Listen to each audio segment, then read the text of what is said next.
This is the story of a man called Ichabod Crane, and what happened to him one dark, dark night long ago in a place called Sleepy Hollow, one of the quietest places in the whole world. The only sounds ever heard in Sleepy Hollow were the whistle of a quail, the tapping of a woodpecker, and once in a while, when the boy went there shooting rabbits, the echo of his gun. But not many boys would dare to go to Sleepy Hollow. The people for miles around all believed that it was haunted. And at night, when the wind blew through the trees, witches wandered there, and spirits and ghosts. Now, not far from Sleepy Hollow was a schoolhouse, and the schoolmaster's name was Ichabod Crane. He was skinny as a scarecrow, tall as a ladder, and he had a nose that came to a point like an ice cream cone. He was very, very strict. He enjoyed keeping the children after school on sunny days, and he liked nothing better than to rap someone across the knuckles with a hickory stick when they didn't know their lessons.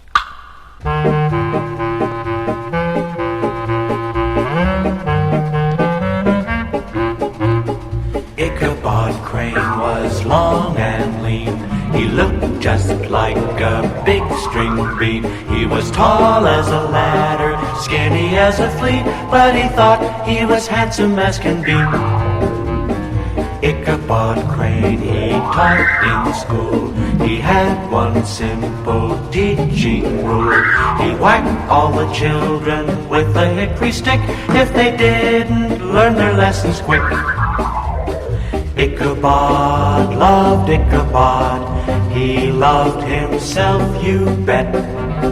He thought he was the nicest man that he had ever met. Ichabod Crane had just one fright. He'd meet a ghost some dark black night. That may seem like a lot of silliness to you, but one night all his wildest fears came true.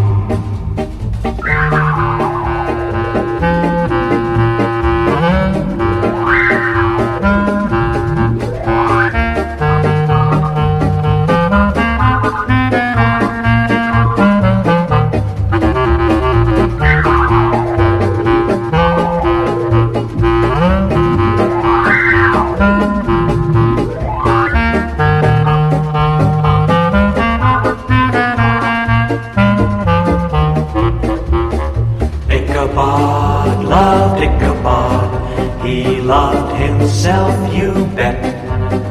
He thought he was the nicest man that he had ever met.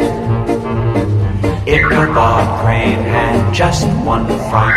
He'd meet a ghost some dark black night.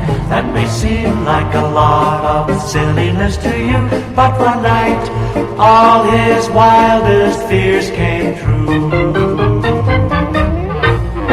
Ichabod Crane knew a lot about many things, but the things that he knew the most about were witches and spirits and ghosts. Everyone loved to listen to Ichabod Crane's strange stories. What nobody knew was that Ichabod Crane believed the stories himself, and they frightened him. And the story that frightened him most of all was the story of the Headless Horseman of Sleepy Hollow. You see, many years ago, near where the schoolhouse stood, two armies had had a battle, and in this battle, a soldier had his head blown off by a cannonball. Well, the story went that on the darkest, gloomiest nights, the soldier's headless ghost, wearing a long red cape, galloped on his black horse through Sleepy Hollow, looking for his head. The Headless Horseman of Sleepy Hollow rides through the midnight gloom. If you listen, you can hear his horse's footsteps loud and clear.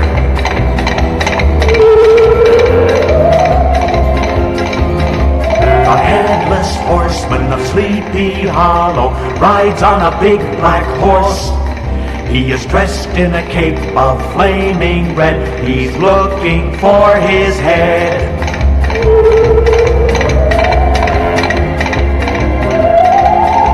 The Headless Horseman of Sleepy Hollow goes like the very wind. Riding, riding through the night, he disappears when it grows light.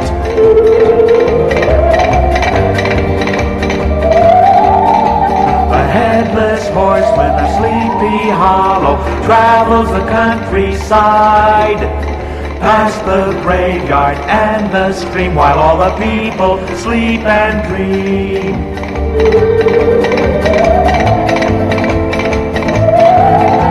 The Headless Horseman of Sleepy Hollow never will lie in peace till he finds what he's looking for. His head blown off with the cannon's roar.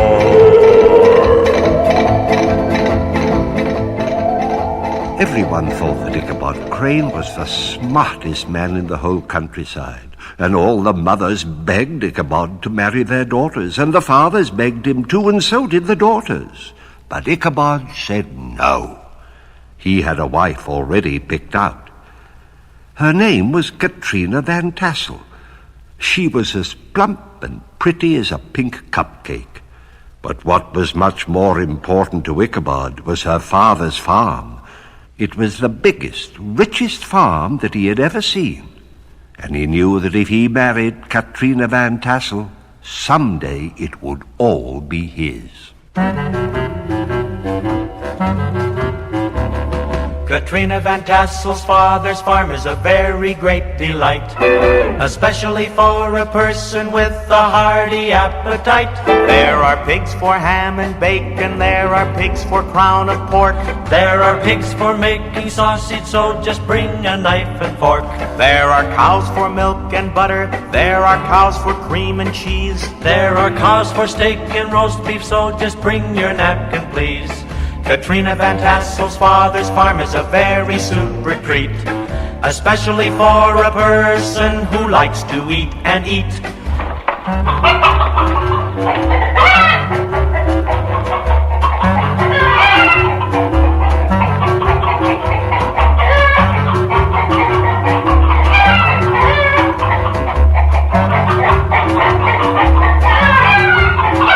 There are lambs for eating leg of lamb, there are lambs for making stew. There are lambs for chops and shoulder, but if lamb is not for you. There are chickens there for frying, there are chickens there for eggs. There are chickens there for roasting, there are chickens there for legs. Katrina Van Tassel's father's farm, where you eat until you hurt. There are lots of other things to eat when you're ready for dessert. When you're ready for dessert. When you're ready for dessert. When you're ready for dessert. Ichabod Crane had many rivals for Katrina's hand in marriage. Why, one Valentine's Day, she got 42 boxes of candy and 78 bouquets. But Katrina Van Tassel turned up her pretty little nose at most of the boys. She only liked the skinny schoolmaster and one other, handsome Brom Bones. Brom Bones could tame the wildest horses, swim the swiftest rivers, and chop down the tallest pine trees in the forest with one hand in his pocket. Brom Bones was a blacksmith, and every day when the children got out of school, they would go to watch Brom Bones making horseshoes. The children loved Brom Bones, and he loved children. He wanted to marry Katrina and have 10 of them. As for her father's farm, why, he never even gave it a thought. And Katrina Van Tassel couldn't make up her mind which one she liked the best, the clever Ichabod Crane or the kind Brom Bones. So, one dark, gloomy Halloween night, there was a party at the Van Tassel farm. There was music and singing and dancing and plenty to eat and drink, and everyone said that they had never been to a more wonderful Halloween party in their lives. We're having a party on Halloween, the finest party we've ever seen, with barrels of cider and apples, of course, and piles of donuts as high as a horse. We dance around 'cause we're having fun. Let's do a square dance, everyone. Grab your partner, do-si-do, circle around and away we go. Now clap your hands and form a ring. Begin your reel is the very next thing.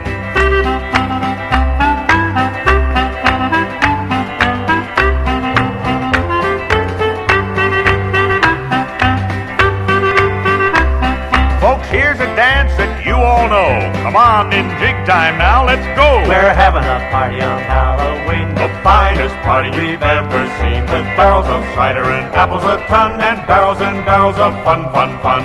Barrels and barrels of fun, fun, fun. Barrels and barrels of fun, fun, fun. Barrels and barrels of fun, fun, fun. Ichabod Crane wandered among the guests, thinking to himself, "Someday soon I'll marry Katrina, and all this will be mine. Soon I'll never have to teach those nasty little brats again." Late in the evening, when the dancing was over, and the women were cleaning up the remains of the doughnuts and cider, the men gathered round the fireplace, lit their pipes, and began to tell the ghost stories of which they were all so fond. And just before they went home, they called on Ichabod, who told the story of the Headless Horseman of Sleepy Hollow, which was always the most frightening story of all. After saying good night to Katrina, Ichabod got on his old horse Gunpowder and plodded off towards home. It was midnight, the witching hour. Somewhere, far in the distance, a dog howled. The wind moaned across the high hills, and all the stories of ghosts and goblins that he had just heard began coming back into his mind. The night grew darker and darker, gloomier and gloomier. Ichabod had never felt so lonely in his life. He started to whistle to keep up his spirits. Past the great oak tree near the Sleepy Hollow bridge, Ichabod began to feel better. Soon he'd be home. But suddenly he heard a groan. His teeth chattered, but it was only some branches creaking together. As he approached the Sleepy Hollow bridge, Ichabod's heart began to thump. Old Gunpowder started across the bridge. Slowly, very slowly. They were almost across the bridge when there, right in the middle of the road before them, a huge black shape loomed up out of the night. Ichabod turned the horse and clattered back across the bridge. The huge black shape rode after him. Ichabod's heart was pounding, and he rode faster and faster and faster. But the huge black shape kept gaining. Ichabod looked behind him, and he saw silhouetted against the moon a horse and a rider. The horse was black. The rider wore a long red cape, and there on the saddle in front of him, he carried his head. Ichabod kicked old Gunpowder to make him go still faster, but it was no use. The Headless Horseman was right behind him now, and then next to him, riding right alongside. Ichabod turned just as the horseman lifted his head from the saddle, held it high in the air, and threw it straight at Ichabod, knocking him off old Gunpowder and into a ditch. The next day, when the children went to school, Ichabod wasn't there. He wasn't at his house either. He was nowhere to be found. The only remains of Ichabod were his horse, old Gunpowder, cropping the grass in the warm fall sunshine next to a ditch not far from the Sleepy Hollow bridge. And at the bottom of the ditch were Ichabod's hat and the shattered remains of a pumpkin head. But Ichabod himself was never seen in those parts again. Everyone agreed that Ichabod had been carried off by ghosts. Almost everyone, that is. Brom Bones, who married the pretty Katrina a few months after Ichabod disappeared, just laughed when anyone told the story. He just threw back his head and he laughed and laughed and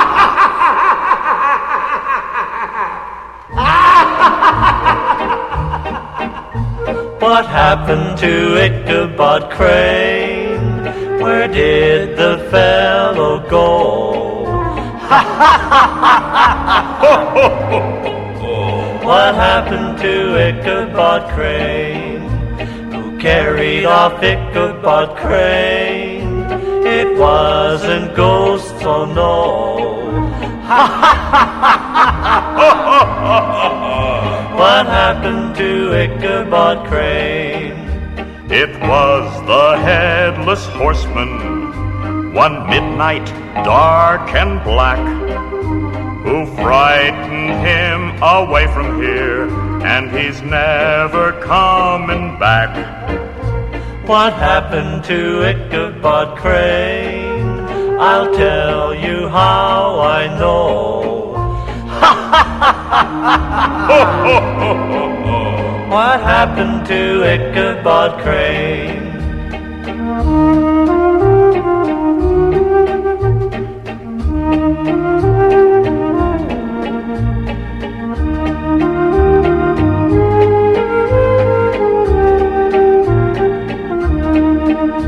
It was the Headless Horseman, but I'm not scared, you see, because the Headless Horseman was really only me.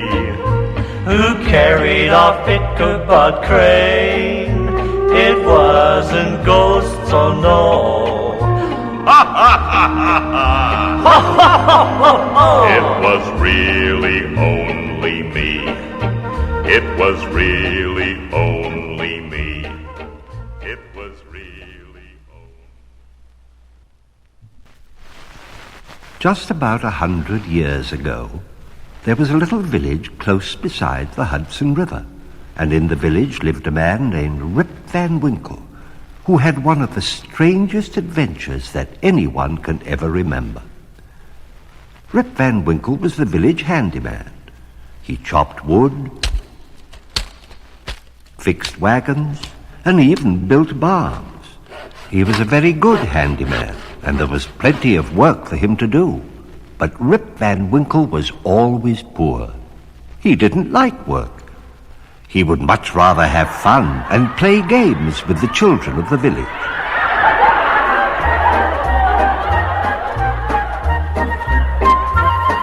The dandiest, handiest handyman that anyone ever knew. The handiest, dandiest handyman was Rip Van Winkle, who, with his hammer and saw and his chisel and plane, could build you a house or a bridge or a train, or anything at all you happen to need, a dandy handyman indeed. he did wonderful tricks with cement and bricks in the twinkling of an eye.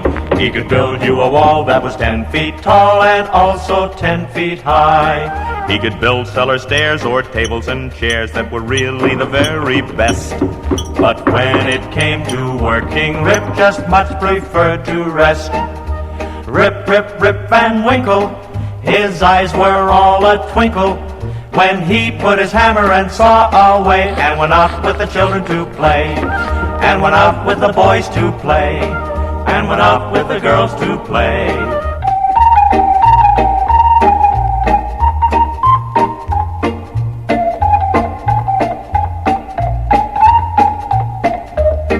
With his hammer and saw and his chisel and plane, he could build you a house or a bridge or a train, or anything at all you happen to need, a dandy handyman indeed.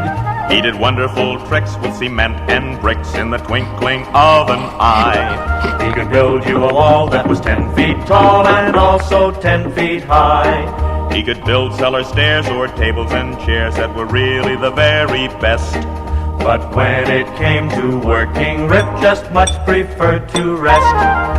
Rip, Rip, Rip Van Winkle, his eyes were all a twinkle when he put his hammer and saw away, and went out with the children to play, and went out with the boys to play, and went out with the girls to play. Morning, noon, and night, Rip Van Winkle's wife kept after him to make more money. She made his life as sour as a sour pickle. When he took the boys fishing on the river, she was right in back of him. When he played jump rope with the girl, she was right in back of him. And when he played follow the leader, she was right there too. But still, Rip played with the children every day.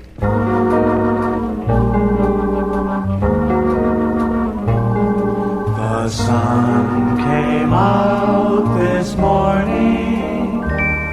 The sky is bright and blue. It's such a lovely day today. There is something we must do. It's time that we got started. So bring along your friends. We'll all have such a happy time that we hope it never ends. We'll play tag and follow the leader. There are lots and lots of fun. Hide and seek and hopscotch. Come on now, everyone. Blind Man's Buff and Simon Says and Ring a Levio. Come on now, everybody. Come on, let's go.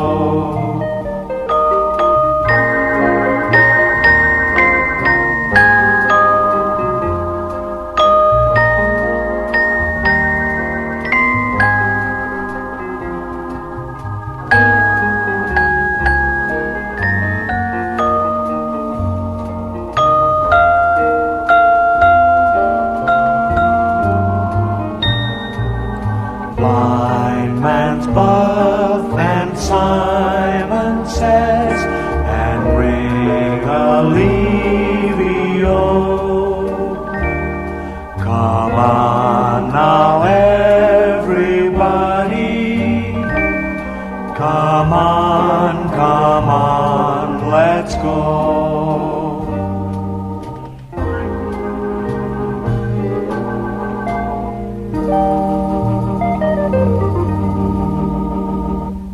One day, instead of mending Mr. Van Bummel's fence, Rip Van Winkle was out in the woods playing hide and seek. He ran behind a tree to hide and bumped smack into a funny little man as round as a barrel. "Whoops," said Rip, "I'm terribly sorry." But the little man just smiled and beckoned Rip Van Winkle to follow him. He was dressed all in leather, and his pants had brass buttons down the side, and on his shoulder he carried a stout wooden keg. The little man scrambled over streams and rocks and up into the high mountains that overlooked the river. Rip followed him. Every now and then there was a sound like distant thunder. It got louder and louder. And then as they squeezed between two big rocks and into a hollow, Rip saw where the sound had been coming from. It was a most unusual sight. There was a whole group of the little men all dressed in leather with brass buttons, and they were bowling. When he saw them, Rip Van Winkle knew at once who the little men were, For years he'd been telling the children the story of Henry Hudson, who had discovered the river, and the crew of his ship, the Half Moon. The story went that every 20 years, the ghosts of Hudson and his crew came back to these mountains to have a party. Rip never really believed the story because he didn't believe in ghosts. But here they were, and they were the merriest, jolliest ghosts that anyone could imagine.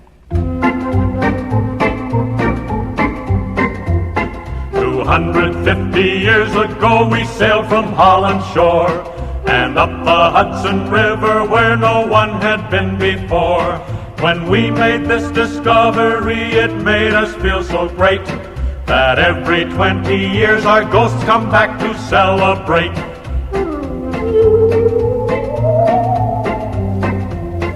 With a happy-go-lucky ghost ho-ho of Henry Hudson's crew, we go bowling, bowling, bowling, 'cause that's what we like to do.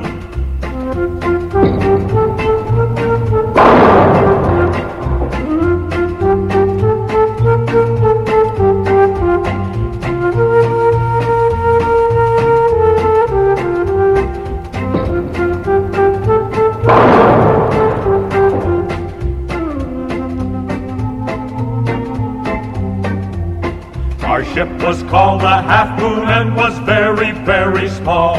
It really was a miracle that we got here at all.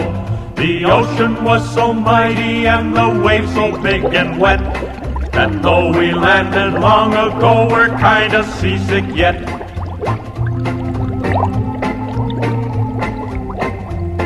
With a happy-go-lucky ghost ho-ho of Henry Hudson's crew, we go bowling, bowling, bowling, 'cause that's what we like to do.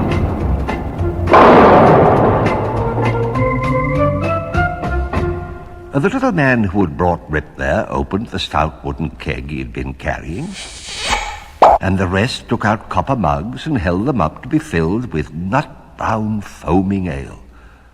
Someone gave Rip a mug of ale and he tasted it. It was the most delicious drink he had ever had. But as soon as he had finished it, he fell sound asleep under a big oak tree. When he woke up, it was morning, and the little men were gone. Rip felt creaky in every joint. Must be the dampness on the mountain, he thought. But he didn't want to go home. He knew what his wife would say. He scratched his chin and felt a long beard. He got up, looked at his reflection in a mountain stream, and saw that he had grown old.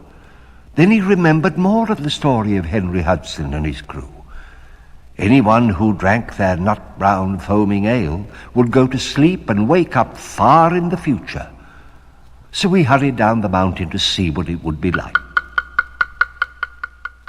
The houses were gone, and in their place were large golden bubbles without chimneys or windows and doors. Outside one of them, there was a sign that said, "For sale." Rip walked up to the bubble. It opened. And he was inside. The bubble was empty except for a big switchboard full of knobs and buttons and levers. He turned a knob, and the bubble got larger. He pressed a button, and it got smaller. He could make it any size at all. He pulled a lever, and the entire bubble floated straight up into the air. He pulled another, and the bubble settled back to earth. He pressed 3 buttons. Furniture popped up out of the floor. A table with platters of food came down from the ceiling. And the whole bubble was filled with the sound of music.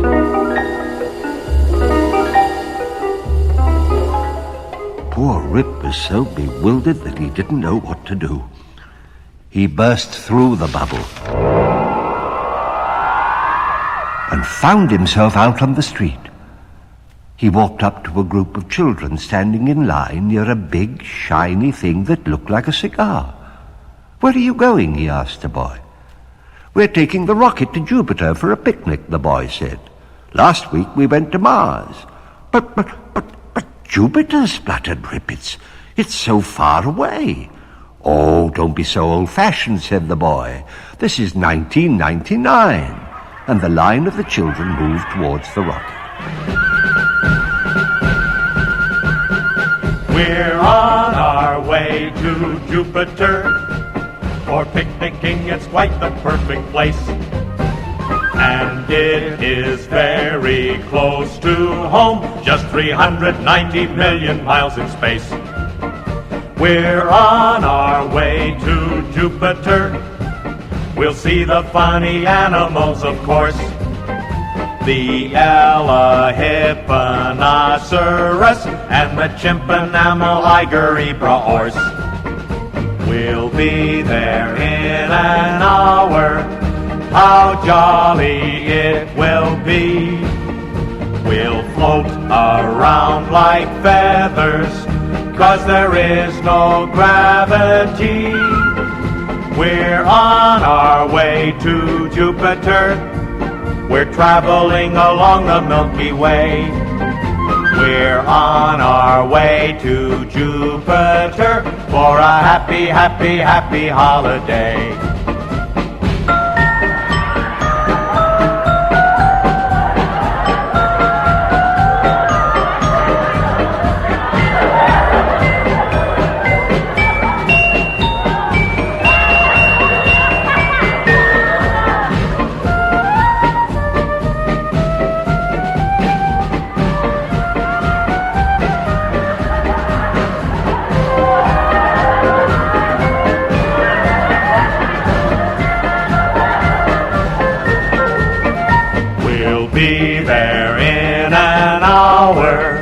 How jolly it will be.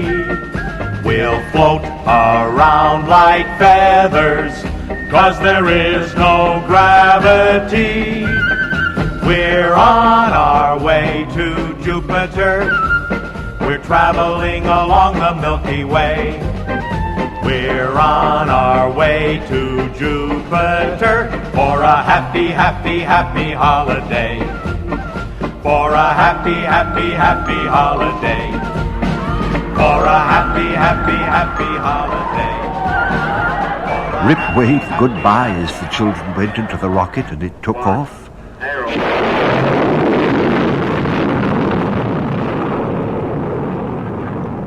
And then he heard someone call, "Look out, look out!" A little girl with wheels strapped to her feet was whizzing towards him. And she stopped just in time.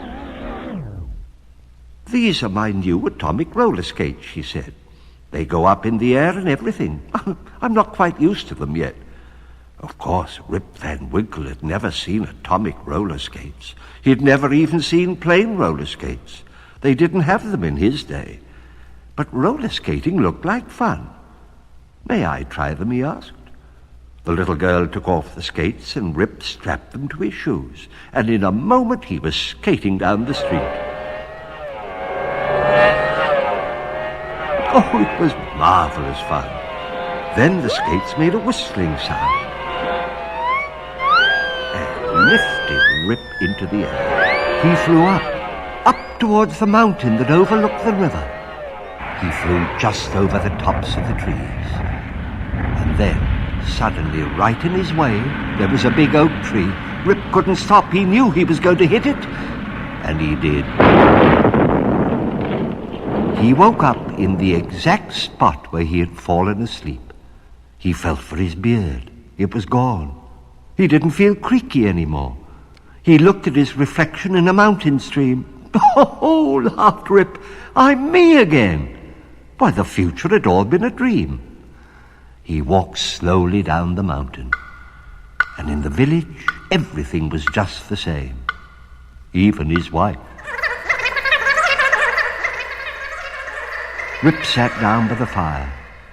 Oh, and wished that he was back in the future, with the golden bubbles, the shiny rocket ship, and the atomic roller skates.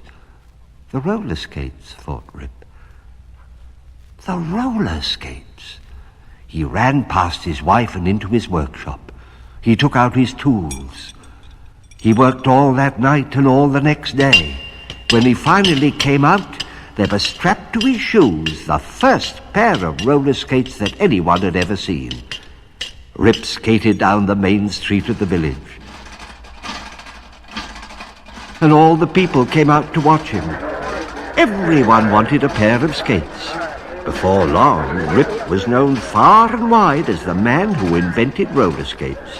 He sold the idea for a great deal of money and grew so rich that never again did his wife go. And as for Rip, he never had to work anymore. He could be found fishing with the boys, playing jump rope with the girls, or roller skating with all the children.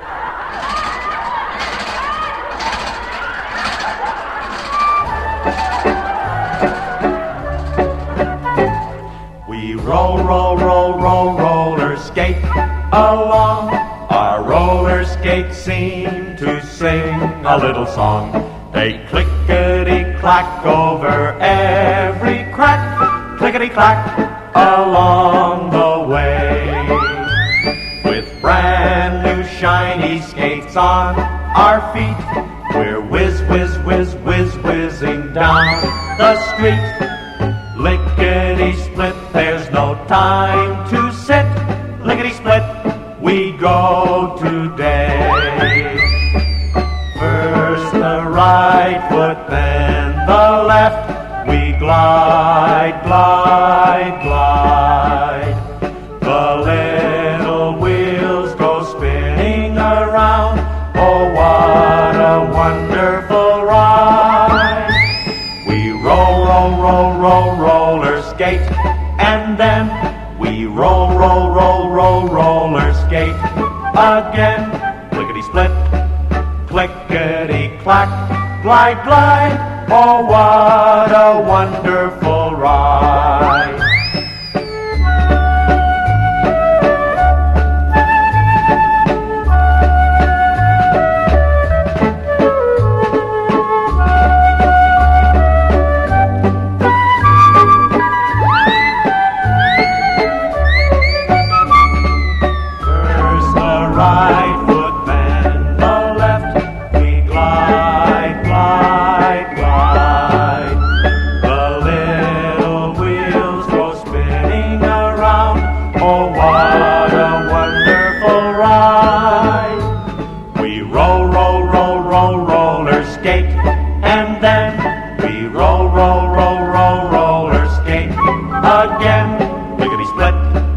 Clickety-clack, glide, glide, oh what a wonderful